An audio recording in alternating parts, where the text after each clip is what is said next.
Generation किसी की सुनना नहीं चाहती। आज की जनरेशन में सहन शक्ति नहीं है। आज की जनरेशन में किसी को लेकर चलने की समझ नहीं है, या आज की जनरेशन परिवार में नहीं रहना चाहती।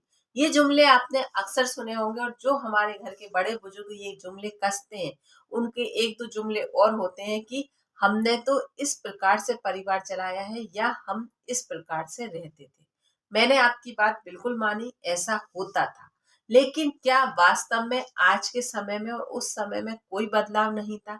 ये आप एक बार अपने अंदर सवाल कर कर पूछिए, या मेरे नजरिए से सुनिए। उस समय में महिलाएं पूरी तरीके से अपने पति पर आश्रित होती थी, या सिर्फ और सिर्फ उनका कार्य होता था घर के कार्यों को करना।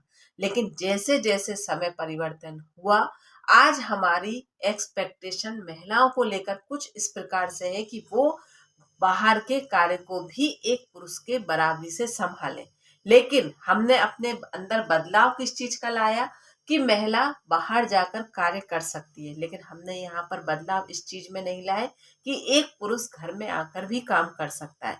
जिस प्रकार एक महिला पुरुष के साथ कंधे से कंधा मिलाकर घर के बाहर जाकर खड़ी होगी, होती है या होना चाहिए, उस प्रकार उस एक पुरुष को महिला के साथ कंधे से कंधा मिलाकर किचन में भी खड़ा होना चाहिए।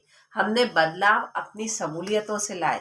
हम बदलाव अपनी सहूलियतों के अनुसार स्वीकार रहे हैं। हम बदलाव वास्तव में लाना नहीं चाहते। हम जहां महिलाओं से एक्सपेक्टेशन कर रहे हैं, वहां पुरुषों में कोई बदलाव की उम्मीद नहीं कर रहे हैं। हमने महिला के ऊपर जिम्मेदारियों का पूरा भार थोप दिया।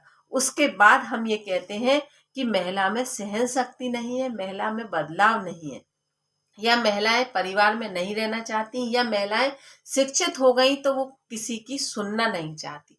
महिलाएं सुनना भी चाहती हैं, परिवार में रहना भी चाहती हैं, लेकिन हम उन्हें एडजस्ट करने को तैयार नहीं है। हम अपने सहूलियतों के अनुसार बदलाव स्वीकार कर रहे हैं, लेकिन हम समय के अनुसार नहीं बदल रहे हैं। हमें जो अच्छा लग रहा है हम उसे स्वीकारने के लिए तैयार हैं, लेकिन हमें जो अच्छा नहीं लग रहा हम उसे स्वीकारने के लिए तैयार नहीं है। ये कहीं ना कहीं हमारा माइनस पॉइंट है, और जो कहीं ना कहीं परिवारों को तोड़ रहा है। एक बार इस नजरिए से सोच कर देखिए, शायद आपको बात सही लगे और शायद कोई परिवार बच सके।